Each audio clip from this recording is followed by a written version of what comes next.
ইউটিউবে দেখে দেখে অনেকে এই খাবারগুলি খেতে শুরু করেছেন, কিন্তু এই খাবারগুলি কি ইউটিউব দেখে খেতে হয় নাকি আসলে পুষ্টিবিদের সঙ্গে কথা বলতে হয়? চিয়া সিড, ইসবগুলের ভুসি আর তোকমা দানা এটা আসলে অবশ্যই আমাদেরকে পানিতে সোক করে খেতে হবে। এটা আমরা চিবিয়ে খেতে পারবো না, কিন্তু ইন্ডিভিজুয়ালি চিয়া সিড ওজন কমিয়ে ফেলবে এই ধারণাটা কমপ্লিটলি একটা ভুল। ফুড ইনসাইড, খাবারের ভেতরের সত্য উদ্ঘাটন। আপনারা দেখছেন ফুড ইনসাইড। ফুড ইনসাইড খাবার নিয়ে গল্প করার অনুষ্ঠান। আমরা খাবার নিয়ে কেন গল্প করছি? কারণ খাবার আমাদের জীবনকে শুধু রক্ষাই করে না, আমাদের মধ্যে রোগ প্রতিরোধ ক্ষমতা বাড়ায়। আমাদের ক্ষুধা নিবারণের পাশাপাশি খাবার আমাদেরকে কিন্তু সুন্দরও করে। পৃথিবীতে এমন কোনো মানুষ নাই যিনি কম খাচ্ছেন কিন্তু দেখতে ভালো, অথবা কম খাচ্ছেন তবু সুস্থ আছেন, অথবা কম খাচ্ছেন অনেক পরিশ্রম করতে পারছেন। খাবার প্রয়োজনীয় পরিমাণে খেতে হয় এবং খাবার গ্রহণ করার সময় মনে রাখতে হয় আমরা যেন বিশুদ্ধ খাবারটা নিতে পারি এবং এমন খাবার নেই যেটি আমার জন্য প্রয়োজন এবং যে খাবার আমার জীবনকে সহজ করবে। আজকে আমরা এমন একটি খাবার নিয়ে কথা বলবো যে খাবার সাধারণত বাংলাদেশে এর আগে খুব একটা জনপ্রিয় ছিল না। কারণ এই খাবারগুলি আমাদের এখানে জনপ্রিয় করেছেন মূলত যারা পুষ্টিবিদ তারা এবং ইউটিউবে দেখে দেখে অনেকে এই খাবারগুলি খেতে শুরু করেছেন, কিন্তু এই খাবারগুলি কি ইউটিউব দেখে খেতে হয় নাকি আসলে পুষ্টিবিদের সঙ্গে কথা বলতে হয়, এই প্রশ্ন আমরা করব এবং আমাদের স্বল্প পরিচিত এই খাবারগুলির সঙ্গে চলুন আপনাদেরকে পরিচয় করিয়ে দিই। প্রথমেই বলবো ইসবগুলের ভুসির কথা। ইসবগুলা হাস্ক আমরা সাধারণত শরবতের সঙ্গে একসময় খেতাম, কিন্তু এখন কিন্তু ডাক্তাররা এটা প্রেসক্রাইব করেন। এর সঙ্গে রয়েছে কুমড়ার বিচি, পামকিন সিড, এটা অনেকেই খাচ্ছেন। এর সাথে রয়েছে চিয়া সিড, তোকমা দানা এবং সূর্যমুখীর বীজ। আমি নিজেও জানতাম না যে সূর্যমুখীর বীজ এই পরিমাণে পাওয়া যায় এবং খাওয়া হয়, এবং এই বীজ আসলে কেন আমরা খাই, কেন খাচ্ছি, কি উপকার করবে, এই সব নিয়ে গল্প করার জন্য আমাদের এখানে একজন পুষ্টিবিদ আছেন, তার নাম শায়লা সাবরিন। শায়লা সাবরিন, ধন্যবাদ আপনি এখানে এসেছেন। আমরা এই বীজগুলি এখানে সাজিয়ে রেখেছি, তার মধ্যে ইসবগুলা ভুসির সাথে আমাদের একটু পরিচয় আছে, আর কুমড়ার বিচি আমরা এখন যেভাবে খাই সেভাবে আগে খেতাম না, আর বাকিগুলো তো একটু নতুন খাবারই। এই যে মানুষ বীজ খাচ্ছে, কেন খাচ্ছে? প্রথমেই ধন্যবাদ জানাচ্ছি আপনাকে আমাকে এই অনুষ্ঠানে আমন্ত্রণ জানানোর জন্য। তো ইসবগুলের ভুসি দিয়ে যদি আমরা স্টার্ট করি, তাহলে এটা হচ্ছে ল্যাক্সেটিভ হিসেবে কিন্তু মেডিকেল সায়েন্সে ইউজ হয়, এটা আপনিও জানেন। এবং সবচেয়ে এটা বড় কথা যে ইসবগুলের ভুসি আমরা এখন যেভাবে ইউজ করি, যে সাধারণত যে আমরা বলি যে কনস্টিপেশনের জন্য খুবই ভালো কাজ করে, প্রাকৃতিক কোষ্ঠ পরিষ্কারক হিসেবে এবং কোষ্ঠকাঠিন্যের প্রতিরোধক হিসেবে আমরা ইসবগুলা ভুসি এটা দিয়ে থাকি, এবং এখন কিন্তু ফ্লেভার্ড ইসবগুলার ভুসিও পাওয়া যায়। এক্স্যাক্টলি ফ্লেভার পাওয়া যায়, আবার ডায়াবেটিস পেশেন্টের জন্য কিন্তু আলাদাও পাওয়া যায়। তো মেইন কাজ হচ্ছে যেটা, যেহেতু এটা ল্যাক্সেটিভ হিসেবে কাজ করে, আমাদের কোষ্ঠকাঠিন্য খুবই ভালোভাবে কাজ করে, অর্থাৎ আমাদের বাল মুভমেন্টের জন্য খুবই উপকারী। যাদের কোষ্ঠকাঠিন্য রয়েছে তারা যদি ইসবগুলের ভুসিটা কন্টিনিউ মেনটেন করে, তাহলে কিন্তু তাদের কোষ্ঠকাঠিন্য থেকে অনেকটাই নিরাময় হতে পারে। আর একটা যেটা বড় কথা যে এটা রিচ ইন ফাইবার।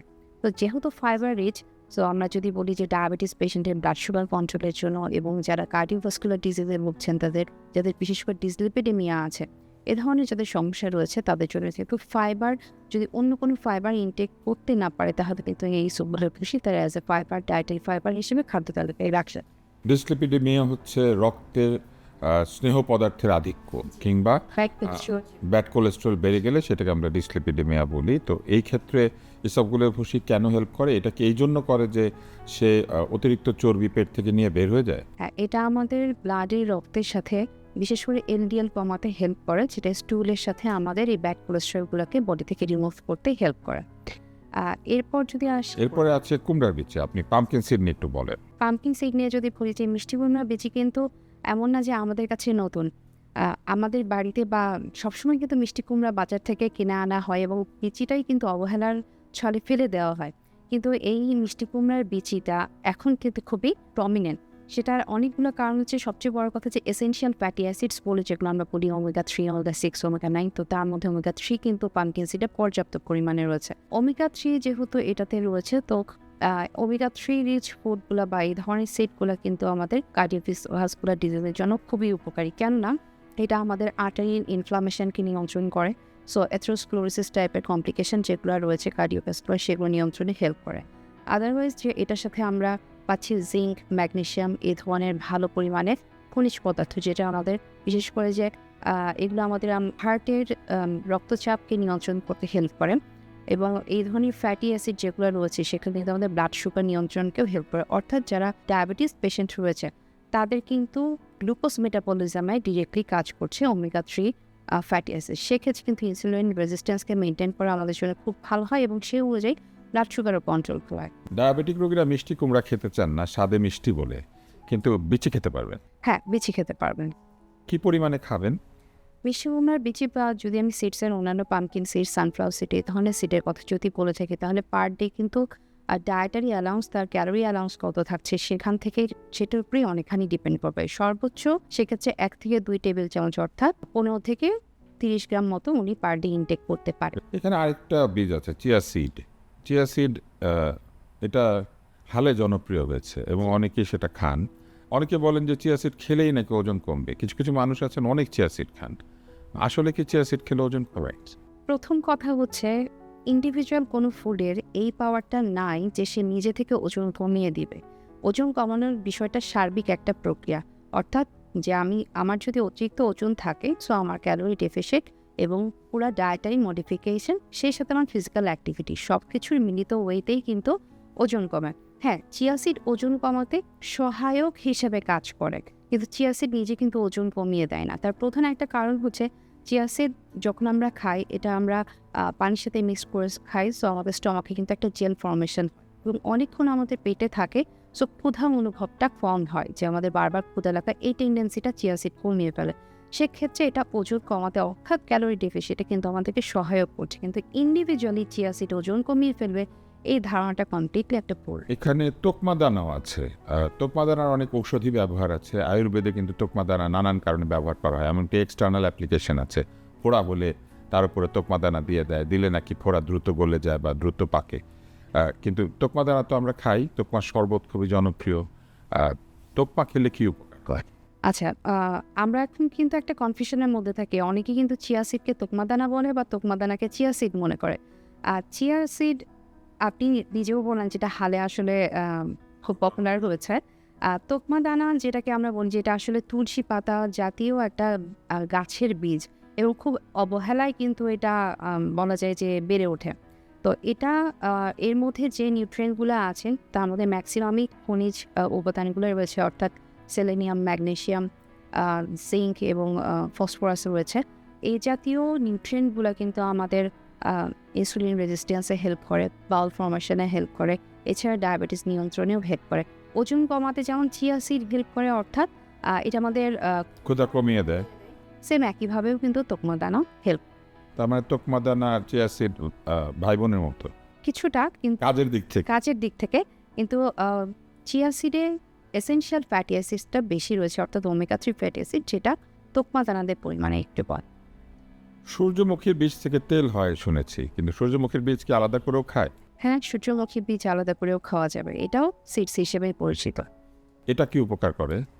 সূর্যমুখী বীজে যেটা রয়েছে প্রথমে আমি বলবো যেটা রিচ ইন অ্যান্টিঅক্সিডেন্ট, অর্থাৎ ভিটামিন ই কিন্তু এখানে পর্যাপ্ত পরিমাণে রয়েছে, পাশাপাশি কিন্তু বেটা ক্যারোটিনয়েডও রয়েছে। তো অ্যান্টিঅক্সিডেন্ট রিচ যেহেতু সেটা আমাদের বডিতে ইনফ্লামেশন বা ফ্রি রেডিক্যালস যেগুলো তৈরি হয়, সাধারণত বলা হয় যে সূর্যমুখী বীজ আমাদেরকে সূর্যের আলো থেকে স্কিন প্রোটেক্ট করতে সাহায্য করে। আসলে কথাটা টোটালটা যে রং তা না, আমি বলবো যে ইনার দিক থেকে হেল্প করে, কেননা যেটা বললাম যে ভিটামিন ই রয়েছে, এটা আমাদের সেলের ড্যামেজকে, অর্থাৎ ইনভিডের থেকে যে আমাদের স্কিনের সেলে যে ড্যামেজগুলো হয় সেগুলো প্রতিহত করতে বা কারেকশন করতে হেল্প করে, আমাদের সেলের ডিএনএ কারেকশনে হেল্প করে। আরেকটা হচ্ছে স্কিনের হাইড্রেশনে প্রচুর হেল্প করে, অর্থাৎ আমরা সান প্রোটেকশনের জন্য যেমন সানস্ক্রিন ইউজ করি, এটা আমাদের ইনার হিলিং করে কোষের। আপনি বলেছিলেন যে 30 গ্রাম পর্যন্ত বীজ বা 4 চামচের কথা বলেছিলেন সম্ভবত, তাই না? না, 2 টেবিল। 2 টেবিল চামচ এটা গ্রহণ করার কথা বলেছিলেন। তো 2 টেবিল চামচ বীজ যদি তারা গ্রহণ করেন, এটা কি পানিতে ভিজিয়ে খাবেন, নাকি গুঁড়া করে খাবেন, নাকি গুঁড়া করে পানিতে গুলে খাবেন? এটা অনেকে প্রশ্ন করে যে আমি কি নাকি সোজা চিবিয়ে খেয়ে ফেলবো। আচ্ছা, এখানে 30 গ্রাম বীজ কিন্তু আবার চিয়া সিডের ক্ষেত্রে না। চিয়া সিড হায়েস্ট আমরা 2 চা চামচ মানে 10 থেকে 15 গ্রাম হায়েস্ট নিতে পারি, নট মোর দ্যান দ্যাট। কারণ অতিরিক্ত চিয়া সিড যদি ইনটেক করা হয় তাহলে গ্যাস্ট্রোইন্টেস্টাইনাল প্রবলেম হতে পারে, ব্লডিং গ্যাস হতে পারে। সো আসলে কোন সিড কীভাবে খাবো এটা যদি আমি বলি, এর মধ্যে চিয়া সিড, ইসবগুলের বসি আর তোকমা দানা এটা আসলে অবশ্যই আমাদেরকে পানিতে সোক করে খেতে হবে, এটা আমরা চিবিয়ে খেতে পারবো না। পানিতে দিয়ে কতক্ষণ রাখবো? চিয়া সিডের ক্ষেত্রে অ্যাটলিস্ট 20 মিনিট রাখতে হবে, তোকমাদানা ক্ষেত্রে এটা আধা ঘন্টা 1 ঘন্টা মতো হতে পারে। মানে তোকমাদানাটা চিয়া সিডের চেয়ে আমাদেরকে একটু বেশিক্ষণ রাখতে হবে, কারণ জেন ফর্মেশন চিয়া সিডের 10 থেকে 15 মিনিটের মধ্যে হয়ে যায়, তোকমাদানা একটু সময় লাগে। তো আর ইসবগুলের ভুসি এই তিনটাই আমরা কিন্তু খালি মুখে বা চিবিয়ে খেতে পারবো না, তাতে আমাদের চোকিংয়ের প্রবলেম হবে, এবং যদি খেতেও পারি ইন্টেস্টাইনে যে কিন্তু প্রচুর হাইড্রেশন না হলে এটা অবস্ট্যাকল তৈরি করতে পারে। সো এই তিনটা মাস্ট আমাদেরকে সোক করে রেখে খেতে হবে। কেউ যদি অল্প পানি দিয়ে খেয়ে নিয়ে অনেক পানি পরে খেতে থাকে, অল্প পানি দিয়ে বলতে যে অ্যাটলিস্ট 1 গ্লাস পানিতে তাকে সোক করতে হবে। আর বাকি দুটো বাকি দুটো অর্থাৎ পামকিন সিড আর সূর্যমুখী বীজ, সবচেয়ে ভালো হয় যে এই বীজ দুটা যদি রোস্টেড করে আমরা একটু সংরক্ষণ করি, তাহলে কেননা এটা গুঁড়া করে যদি খেতে চাই, এমন না যে গুঁড়া করে খাওয়া যাবে না। যদি এখানে ফ্ল্যাক্সিড থাকতো তাহলে আমি বলতাম যে হচ্ছে সেটা গুঁড়া করে খাওয়াটাই ভালো, কারণ যে হার্ট শেলটা থাকে, যে সেলুলোজটা থাকে, সেটা আবার ডাইজেস্টিভ সিস্টেমে আমাদের খুব বেশি হ্যাম্পার করে যদি না আমরা ওটাকে একটু স্মল পার্টিকেলে নেই। তো রোস্টেড অবস্থায় পামকিন সিড আর সূর্যমুখীর বীজ আমরা, মানে পামকিন সিড আর সূর্যমুখী বীজ এ দুটো আমরা রোস্টেড অবস্থায় খেতে পারি। তাকে অনেক ধন্যবাদ। আমরা কথা বলছিলাম কিছু ভিন্ন ধরনের খাবার নিয়ে। এই খাবারগুলি আমরা সাধারণত মূল খাদ্য হিসেবে গ্রহণ করি না, কিন্তু যেটা করি সেটি হচ্ছে যে আমাদের খাদ্য গ্রহণ প্রক্রিয়াকে সহজ করার জন্য, কোষ্ঠ পরিষ্কার করার জন্য, ত্বককে ভালো রাখার জন্য, ভাইটামিন এবং মিনারেলস পাওয়ার জন্য আমরা এই দানাদার খাবারগুলিকে ব্যবহার করি এবং একই সঙ্গে এই সবগুলোর ভুসিকে ব্যবহার করি। আমরা আশা করছি আরেকটি অনুষ্ঠানে আপনার সঙ্গে অন্য কোনো খাবার নিয়ে গল্প করতে পারবো। আজকের অনুষ্ঠান এখানেই শেষ করব। দর্শক, আপনারা আজকে 5টি খাদ্য নিয়ে দেখেছেন। তার মধ্যে এসবগুলোর ভুসি আসলে ঠিক খাবার না, এটা হচ্ছে খাবারকে সহজ করে, আমাদের কোষ্ঠকাঠিন্যকে দূর করে এবং একই সঙ্গে অনেক ফাইবার আছে বলে বিভিন্ন অসুখে এইটা কাজ করে। একই সঙ্গে চিয়া সিড দেখেছেন, তোকমাদানা দেখেছেন, এই দুটো কিভাবে কাজ করে এটি আমাদের পুষ্টিবিদ বলেছেন। আরও দেখেছেন মিষ্টি কুমড়ার বিচি এবং সূর্যমুখী ফুলের বিচি বা বীজ, এগুলো কিভাবে কাজ করে এটাও বলা হয়েছে। মনে রাখতে হবে যে কোনো কিছু অতিরিক্ত খাওয়া উচিত না। আর এগুলিতেও কিন্তু মাঝে মাঝে ভেজাল থাকে। বাজারে যে কোনো জিনিস ওজন করে বিক্রি করা হলে ওজন বাড়ানোর জন্য এক ধরনের ভেজাল দেওয়া হয়, আবার দামে বেশি হলে সেখানে অন্য কিছু মিশিয়ে সেখানে অধিক মুনাফার উদ্দেশ্যে ভেজাল করা হয়। ভেজাল এই ধরনের দানাদার পণ্যে কীভাবে মেশানো হয় এই নিয়ে আমরা অন্যান্য বহু অনুষ্ঠানেও কথা বলেছি, এখানেও সে একইভাবে ভেজাল করা হয়। তবে মনে রাখতে হবে যে এই খাবারগুলি এমনভাবে খাওয়া যাবে না যে এগুলি হচ্ছে মূল খাবার। আর যারা ওজন কমাতে চান তারা অনেক সময় এত বেশি এগুলি খেতে থাকেন যে এই খাবারগুলি বিপদের কারণ হয়ে দাঁড়ায়। আজকে আমাদের পুষ্টিবিদ কিন্তু এটা পরিষ্কার বলেছেন যে কোনো কিছু অতিরিক্ত খাওয়া যাবে না, কতটুকু খেতে হবে সেটা নির্দিষ্ট করে দিয়েছেন, এবং কোনটা পানিতে ভিজিয়ে খেতে হবে আর কোনটা আপনি অন্যভাবে খেতে পারবেন এটাও তিনি বলে দিয়েছেন। আশা করছি অনুষ্ঠান ফুড ইনসাইট এটি আপনাদেরকে আপনাদের জীবন সুন্দর করার জন্য সাহায্য করতে পারবে। আপনাদের সবাইকে শুভেচ্ছা জানিয়ে আজকের ফুড ইনসাইট থেকে বিদায় নিচ্ছি। আগামী অনুষ্ঠানে আবার দেখা হবে। ভেজাল নাই .com